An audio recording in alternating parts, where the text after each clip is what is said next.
Hello to TTELT, Teaching Tips for English Language Teachers. I'm Eileen Hale, the COO for Teaching Tips for English Language Teachers. And I want to welcome a special guest we have with us today, Ms. Pearlie Lubin. Before I share a little bit about her, I just want to thank you all for joining us today and let you know that I also, like Pearlie, we have a lot in common, have about 30 plus years of teaching experience, teaching English as a foreign language and a second language, both in the United States and globally. Some of my most impactful experiences teaching English globally have been working as an English language specialist. First, a Fulbright specialist in Belize, second, an English language specialist in South Korea, and most recently as an English language fellow in Albania. I came back, like most of us, just after when COVID started and had to regroup a little bit. That's where I met Gina Rhodes, our CEO, online. And through our community of practice, which we have for the English language fellows, we had a similar vision for providing professional development, such as the one you're about to listen to with Pearlie, for teachers globally. I also met Pearlie online at our community of practice, and we found that we had so many things in common, more than we imagined. Similarly, we both speak from French and Spanish and have a very common interest in Costa Rica. So with no further ado, I'd like to introduce Pearlie Lubin to you, who is serving now as a virtual English language fellow to Costa Rica. She's going to share her insights from both challenges and how to overcome those challenges while working virtually. Thank you, Pearlie, and very big welcome, warm welcome to you. Thanks for joining us today. Thank you so much, Eileen. Thank you for inviting me. It's a pleasure to be here. So can you tell us just a little bit more about yourself, a little bit more of your background, and how you wound up in Costa Rica, virtually even now? Okay. I was raised in Florida by parents from the island of Haiti. I come from a very large Christian family, and this, in fact, is a painting from my 3-year-old nephew, Kenneth. So I'm very proud of that. I moved to Dallas to attend Dallas Theological Seminary, where I have a master's degree in Christian education, and to attend Texas A&M University, where I have a Master TESOL certificate. I have been teaching at Dallas College for 12 years in ESOL and ESL, and I applied to teach in person as a fellow in Costa Rica, but because of the pandemic, things changed, and I was asked if I would consider a virtual fellowship, and I said yes. Wonderful. That's so nice. As I mentioned, Pearlie and I have so much in common because I'm now in Florida and she's in Dallas. So it's such a pleasure to meet you virtually. I hope one day we can actually meet in person. Maybe in Costa Rica would be wonderful. So can you share with our listeners your role, how you got interested in working virtually, because it is very different from working in another country, as we all know. So just share a little bit about how and why you decided to take the position of working virtually. Well, I've been interested in teaching English as a foreign language, so I knew that I wanted to do that. And so that's why I applied for the fellowship. When it moved to a virtual fellowship, at first I was thinking, that's not exactly what I applied for, but I'm meeting teachers from another country. I get to do teacher training, so it wasn't a big jump. It's in reality, it's very different, but the idea of it wasn't so strange to me. That's good. That's good. Are you teaching outside of your fellowship? Are you also teaching now, or no, just fully the fellowship? I'm teaching the fellowship, and I'm also a teaching assistant at Dallas Seminary right now. Oh, wonderful. Wonderful. So you're doing the fellowship still full time and through 2021? I am. I did a fellowship in the fall of last year, and I was invited back. So I have a new course that I'm teaching in Costa Rica with in-service teachers, and I have an English club in Costa Rica as well. Oh, great. One of our upcoming episodes is on clubs, so we'll stay tuned for that information. So as an English language fellow, a virtual one, Can you share some of maybe even the context of, like, are you working with a university for our listeners to know a little bit more of the context with the teachers you're working with? And then I'll go to the next question. Tell us the context Okay. first, if you would. Oh, okay. I primarily work with in-service teachers. Now, the teachers I work with, they are teachers at an apprenticeship institute. So a lot of the students that they have are those who are working in the hospitality industry and different service industries, as well as others throughout the country, because this is a public-private partnership. And so I work with some of the teachers at the school to help them develop their English proficiency skills in terms of conversation, pronunciation, and some soft skills. Um, and I also have an English club with some of their students. But the English club is a little bit different. So 4 days a week, I'm with the teachers. And then on Fridays, I virtually visit different parts of the country. And I have an English club with a different group of students every week. That must be fascinating. I hope to show you the different parts of the country, virtually anyway. Great. So for our listeners, what have been some of the greatest challenges you're facing or have faced as a virtual fellow? Ooh, okay. Now, last year was my first time teaching virtually, and so there are a couple of things that were difficult for me. I think one of the first things was teaching synchronously. I had not done that before. I'm used to being in a classroom with students where we communicate, and suddenly I'm on this screen, and they can see me. I can't see them They because weren't of sharing their screens. so first, it was a little strange to hearing voices, but I don't see anyone. But there were a couple of reasons for that. There was the fall in Costa Rica. There's a lot of heavy rainfall, so that's one. There's low bandwidth, and so sometimes I'd lose a teacher, and then they would come back when they could, and it would take more bandwidth to show themselves. So those are some of the issues that were difficult. Another thing that was hard was that it was my first time using Microsoft Teams. I had never used this before. I'm used to other platforms, but not Teams. And so the very first week, I'm going into Teams and I thought, I need help. So I called a computer technician the first week and I said, tell me everything you know. I took good notes, learned everything I could. Yeah. But then what I did is I asked that same computer technician to visit my class because they were also new at this. And so the technician was able to answer their questions and help them um, develop their skills. So we learned about Microsoft Teams together. Wonderful. So how could you suggest overcoming some of these challenges for our listeners that may be teaching virtually in their own countries and or globally as well from the United States for other fellows? I think the first thing I would say is to be kind to yourself, give yourself, be gracious to yourself because we're all learning. This is a new environment for all. Yeah. I think that communication has been very helpful. I have been in contact with the liaisons and the coordinators at the schools in Costa Rica. So we speak on a weekly basis. We stay in contact, we're communicating regularly. And although we don't see each other, but there's WhatsApp, there's email, and I also stay in close contact with the representatives of the embassy. So I know they're available to me. Those have been helpful. I've also used some of the embassy resources, such as American English. There are a lot of resources there.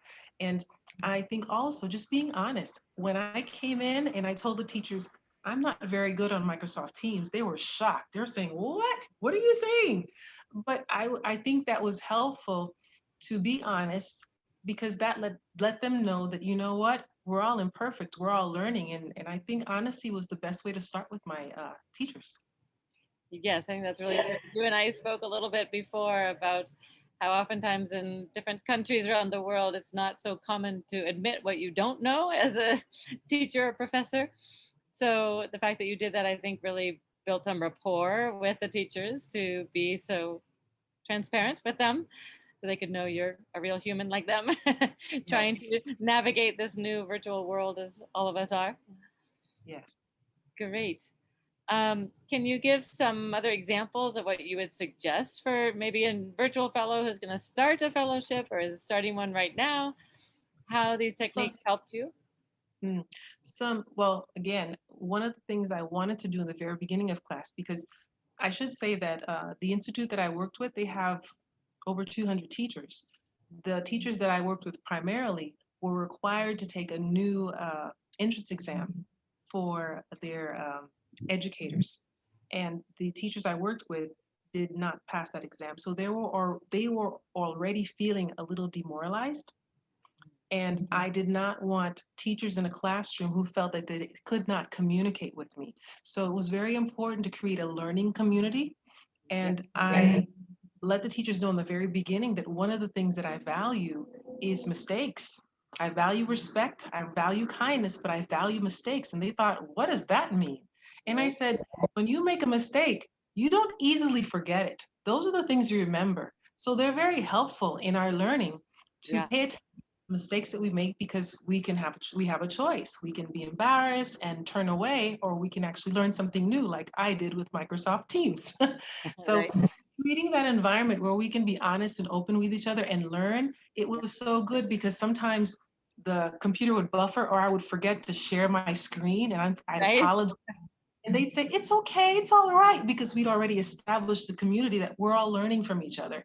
So just letting everyone know that, and also one of the other thing we did is that we talked about the vocabulary for this kind of community. So we learned phrases about agreement and disagreement, which was really important. And I asked the teachers to help me build our course. So they helped decide, what are the rules for this class. I knew what their expectations were. I knew what they wanted to learn, but I asked them to tell me, what is it that you value? And everyone agreed that we wanted to feel respected. No one wanted to feel bad. No one wanted to feel bullied.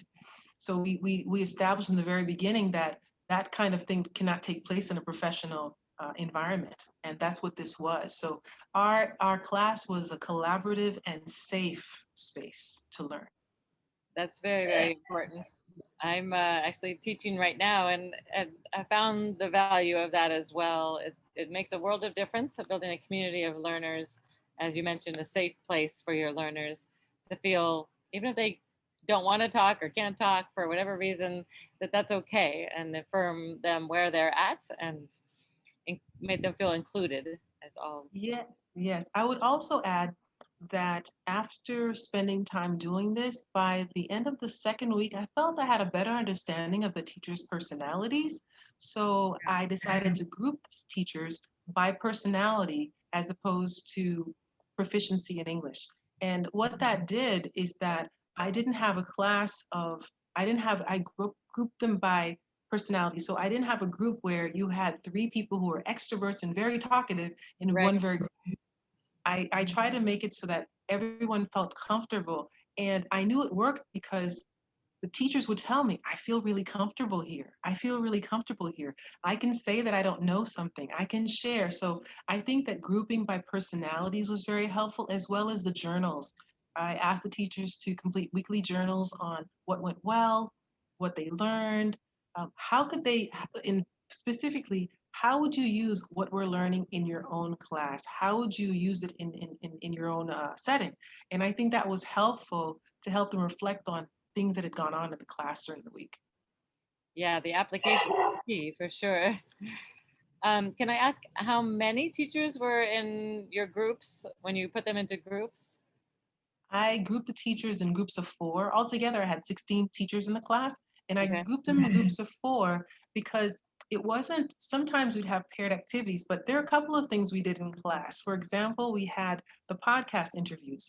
And so by grouping students in teachers in groups of 4, all I asked is, in your group, I'd like 2 interviews to take place. So you could have 2 pairs, but I had groups also where they had one person as the interviewer, and they would interview 3 of the teachers in the group. So I let them decide how they wanted to do that, and their discussions were very rich. So that was very helpful to do that kind of thing, and just different activities within the class, such as poetry recitals, and they created their own poems and had a chance to recite to each other in smaller groups before presenting to the larger group. That's great. Did you give them guidelines for the interviews, or did you let them create their own interviews? We had guidelines throughout the course. We'd been listening to different podcasts, but I hadn't really said too much about it until later on. And then we compared question and answer podcasts versus scripted podcasts. And after we talked about that and went over them, I asked them to share. I actually asked them, I uploaded my own podcast interview because I interviewed someone. And then I asked them to do their own. They had choices on what the subject matter could be. I had one teacher interview two of her partners who are interested in fitness. So they talked about the fitness fanatics. How do you maintain that lifestyle during the pandemic? And I had teachers interview each other about teaching during the pandemic and such things. So That's it's up to great. them. Including their interests is really important, isn't it? To get them out of their shells, so to speak, and really engage when it's involving something that they're personally interested in. I think makes a world of difference too. I'm happy my students do that too, share about their countries and their homes and have us all learn together as a community about where they come from. Yes. So that's wonderful. The phoneme poems you had mentioned to me before. Do you want to elaborate a little on that? The poetry reads and the phoneme poems, how you did that? Yes. I learned about the color vowel chart from American English website. And when we'd studied different phonemes and we created different, they would come up with different words for the phonemes.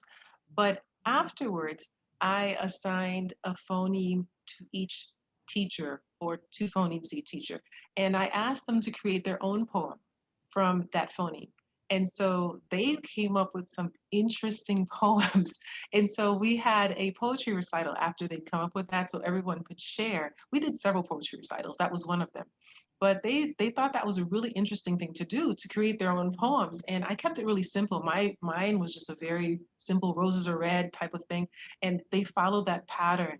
And so it was really an interesting class. I'd love to have you share some of them. Maybe in your upcoming workshop, you can share, unless you have any at hand, you can share. We'd love to hear some of them. Okay.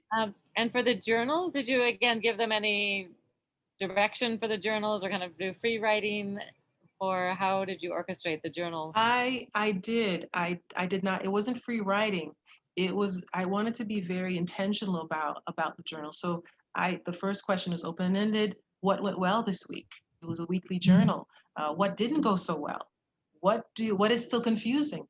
But I also added a question, and these would change depending what we were doing. I might change the questions, but generally I would ask, what can you apply to your own classes? What did you learn that you can apply and how?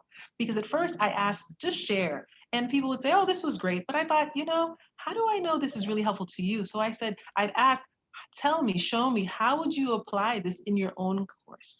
And that's when they really started processing, oh, you know what?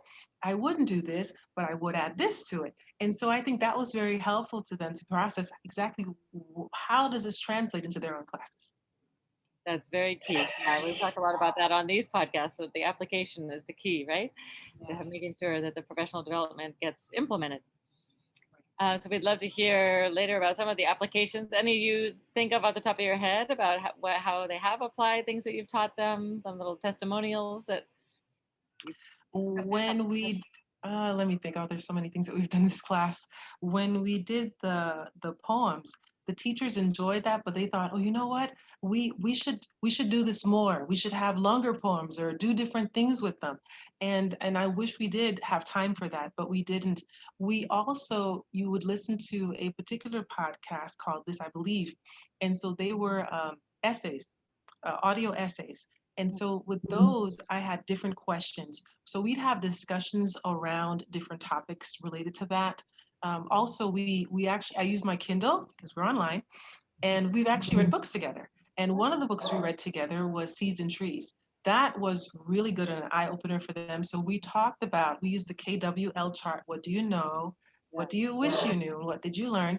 And we talked about seeds and the value of words. So one teacher said that he really liked the fact that we did the KWL chart, we read the book together, we had the discussion, and we talked about different phonemes, but he would have expanded it more to talk about how do words affect your life? How have positive words affected your life? How have negative words? He would have liked to elaborate more in the discussion.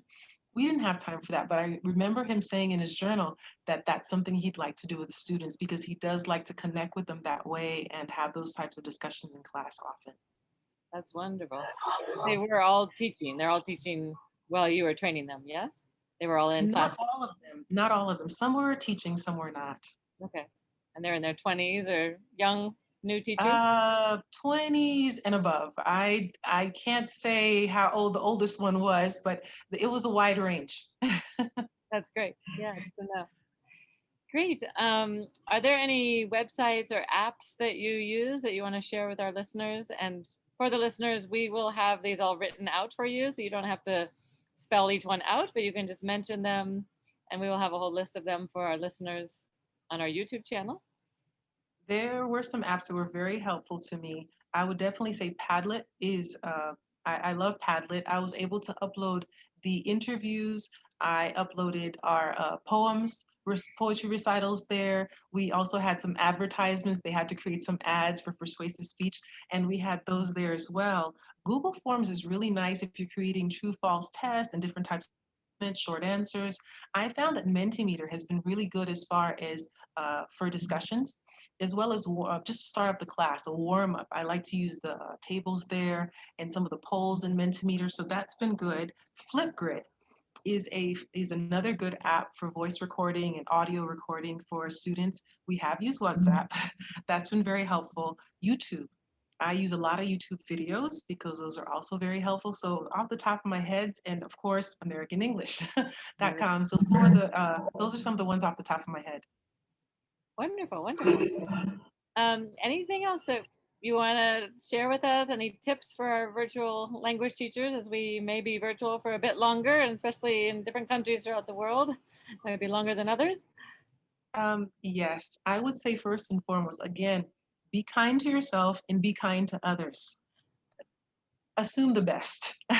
Whatever you're teaching in person, it might take a little bit longer on time because of buffering and students being kicked out of a program and having to come back in or restart the computer. So lessons do take a little bit longer.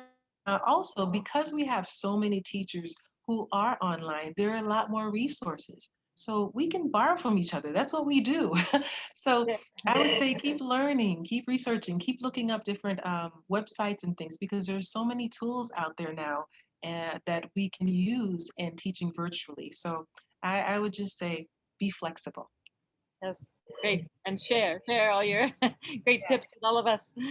And any of our listeners out there, if you have something you'd like to share, please reach out to us. We'll share with you how to do that in just a minute. But I wanted to ask Pearlie if you want to share how to reach you, if our listeners want to reach you personally. Do you have a website or LinkedIn or anything you want to share, or your email for our listeners to reach you? I am on LinkedIn, so I can be reached by LinkedIn, Pearlie Lubin. If someone would like to reach me there, I'm happy to share what I can, as well as by email. Okay, wonderful. And we'll have those in our notes for you as well. Thank you so much for your time today. I'm going to do a few last announcements for our listeners. Do you have any final words before I jump into announcements? I would just like to say thank you so much for inviting me. I really enjoyed this conversation and just a chance to share and with teachers from all over. Thank you for this opportunity. We really appreciate you taking the time to join us, and we appreciate your welcomingness and offering to share all your tips with us. I'm posting for our listeners some of the things you mentioned: Padlet, FlipGrid, Mentimeter. If that's new for people, it's Mentimeter, Mentimeter, and Jeopardylabs, Kahoot, YouTube, Google Forums, Wheels of Names. All those can be accessed on our website and through our YouTube channel. These will be available. She also mentioned different types of podcasts, which we have hyperlinked for you in this episode. We have a few upcoming episodes for you. The latest one will be creating a photography club with Jesus Villegas, Friday, April 17th at 10 a.m. Eastern Standard Time. After that, you can join us for TTELT Talks, which is the last Saturday of every month, once a month. This month in April, it will be April 24th at 5 p.m. Eastern Standard Time. This is a time where we have more of an open discussion based on topics all of our listeners share with us that they really want to discuss in the platform. And we do breakout chat rooms. So please join us and submit your ideas for us to incorporate for future TTELT talks. Again, Saturday, April 24th, 5 p.m. Eastern Standard Time.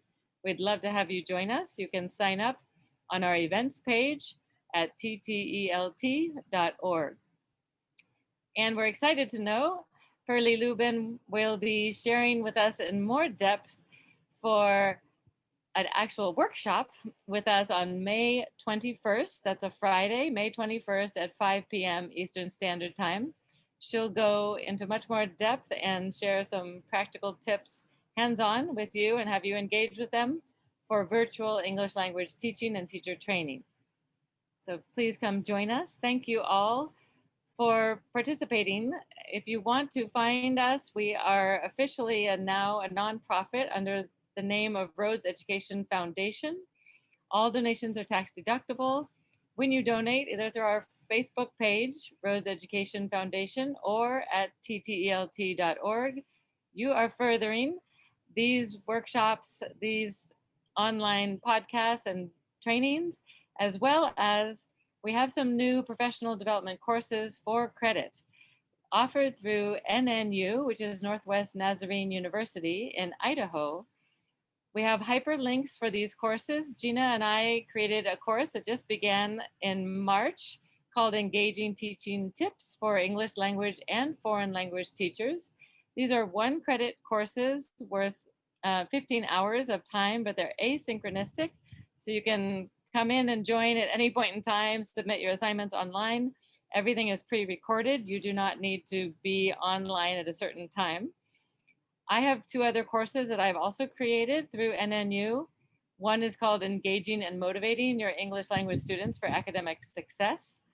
And the other is called Memories and Dreams, Honoring Your Past, Designing Your Future, a social emotional learning project.